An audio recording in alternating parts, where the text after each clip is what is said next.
get away with not using the mic if I can get away with it. Okay, you can hear me? Yeah. I'll keep yelling louder. I'm Ron Foresta. Some of you know me, some of you don't know me. I'm an emeritus professor in the department. And it's an honor to be here. And it's a great privilege to introduce Jerry Dobson, who has really been one of the giants of the field. And one thing you might have noticed is what terrific speakers everyone has been. If they haven't been ad-libbing it, they've sounded like they've been ad-libbing it.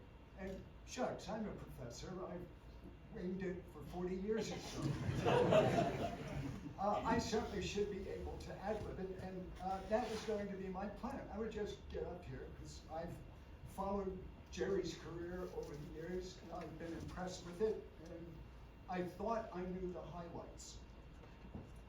And just to make sure, I asked Jerry to send me a copy of his CD.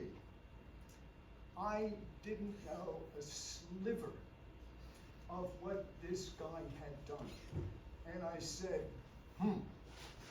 I can't ad-lib this. No, I will miss stuff. So what I've done is I've prepared remarks, and I'm going to read prepared remarks.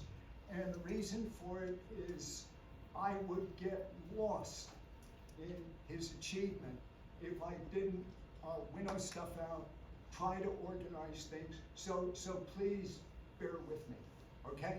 Okay. Jerry received his PhD from the department in 1975 under the direction of Ted Schmude. He was part of an outstanding we're doing ancient history here, but I translated it out of the hieroglyphs for you. He was part of an outstanding cohort of PhDs that included Neil Lineback and Ruth Shirey, both of whom were previous recipients of this award. And okay, true confessions, I didn't know Jerry as a student. When I joined the department, he was already out of the nest and into his career at Oak Ridge. We interacted repeatedly, however, during his years at the labs. He was then a key link with the lab, alerting us to collaborative opportunities there and helping our students find jobs there. His relationship with the department attenuated when he accepted a professorship at the University of Kansas in the early 2000s, but the relationship did endure. And now with Jerry once again living in Knoxville, it is again firmed up. Many of you met him when he spoke in the colloquium series a little more than a year ago. Jerry has many strengths as a working geographer, but I'm going to single out three. The first is GIS. He saw its potential early on and was a pioneer in its use. In 1979, he published a prophetic article in the Geographic Review that pointed out many problems beyond the reach of then extant research methods that GIS might solve. Jerry also worked to ensure that the association between GIS and geography remained close in those early years. In other words, he was fiercely protective of the G in GIS. His second strength that I'll point out is in applied geography. Jerry's sense of salience, of what problems were important or soon to be, meant that his applied geography was the real deal. It aimed at tangible problems, not hypothetical or conjectural problems. And they included identifying populations at risk of natural disasters, discerning the spatial patterns of human trafficking, finding minefields of forgotten conflicts, and demarcating threatened territories of indigenous people, as real as applied geography gets. Jerry's third outstanding strength was institution building. He thought deeply about the kinds of institutions that new challenges called for. His leadership in creating them, committees, societies, panels, working groups, and the like, strengthened geography's capacity to tackle the global problems of the last several decades. Finally, for all his interest in techniques and institutions, Jerry loves research for its own sake. He's happiest when he finds a problem he can lose himself in, and he continues to do important research today. His recent work on the impact of prehistoric sea level fluctuations on human settlement patterns continues to win him new admirers. Such accomplishments have not gone unnoticed. He has bagged many professional honors, including the Anderson Medal in Applied Geography, the Cartographic and GIS Lifetime Achievement Award, and the Jefferson Science Fellowship. But our award is different. It's from his alma mater, so this award is family. It's not based on any particular segment of its career. It's in recognition of the whole enchilada. It boils down to, Jerry, you've done good since you left. We're proud of you.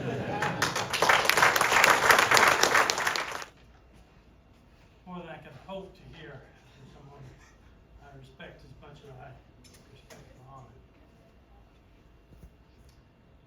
Thank you.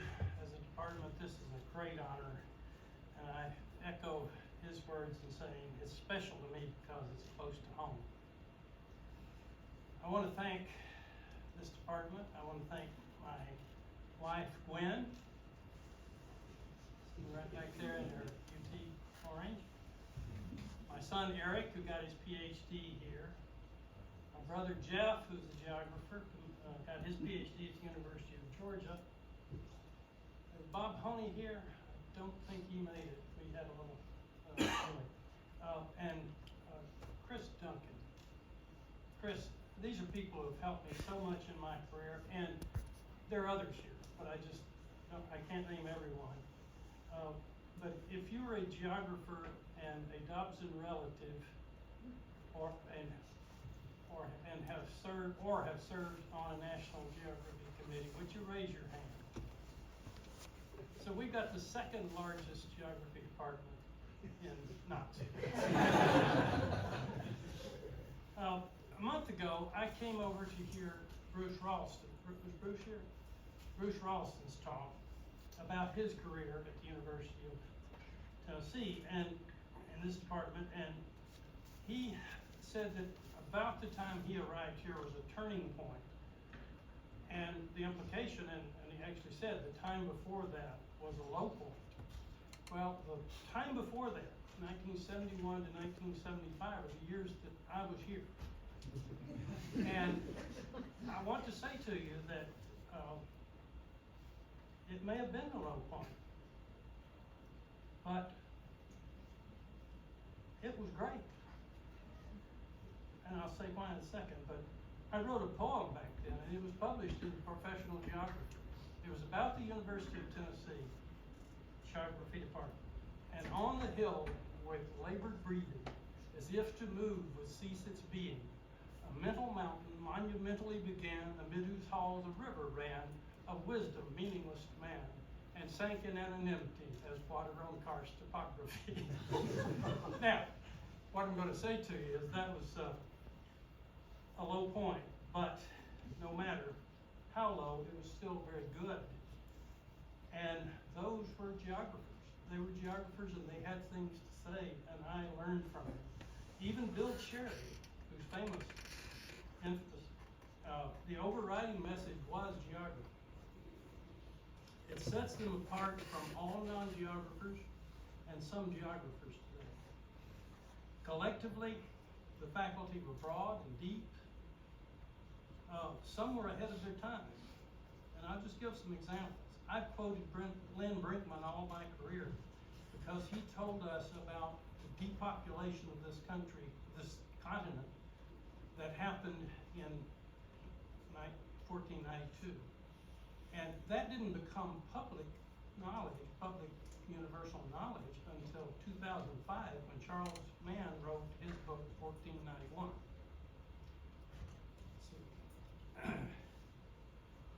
John Reeder was an incredibly good field guide. He took us on a field trip up to Pulaski, Virginia. We saw a courier and eyes view of Appalachian culture. Snowy morning, farmer out feeding his cattle from a wooden sled. And it bred in me a lifetime affinity for the people of Appalachia. It led me to write an article a few years ago in 2008 called America's Most Scorned Minority, about the Appalachian people. And it evoked tremendous response from readership. Appeared in 13 op-eds in 13 newspapers. Poignant response from the public. I had a UGA connection with Jim Carter and Charles Aiken before I came here. We were all at the University of Georgia. I took Jim's GIS course in 1973. There were very few colleges that were teaching GIS at that time. It's before there was a commercial GIS available. And that gave me a jump start. It enabled me to write the article that Ron mentioned in 1979, and that is now recognized as the first article ever to present GIS in research mode in a mainstream geography journal. In 1983, I wrote an article anticipating GOAI, the marriage of geography, machine learning, and artificial intelligence. I called it automated geography. Later that became geographic information science, and today GOAI. Ted Schmoody was my PhD advisor. We had an ongoing intellectual discussion. He taught me a lot about how to argue in a civil way, rational way, reasonable way. My fellow graduate students were incredibly good. Bill Stroud, Ted Klemaszewski, Tom Lowe, and I had ongoing conversations as well. And there was one law student who sometimes walked with us as we crossed the campus. And he said that it was the only time he had ever been exposed to people who stopped at every intersection to argue about which was the most efficient way to the next intersection. Henceforth, I can talk with anybody in any setting. Because of this department, I was ready when called upon to create 2 new world standards, one for populations at risk and one for landmines, advise the geographer of the United States, run the American Geographical Society, and promote geography in its time of need. And I'm going to take a personal privilege at this point and tell you that the Addison's bookstore next to the Old City, on Gay Street next to the Old City, has committed to host a series of gatherings that will be called Jerry Dobson's Earth Gazer Chats. And that's going to start next Monday, this coming Monday at 2 p.m. Ron has said he would send out some information to the department, but I'd love for you to come and continue this conversation. Thank you so much for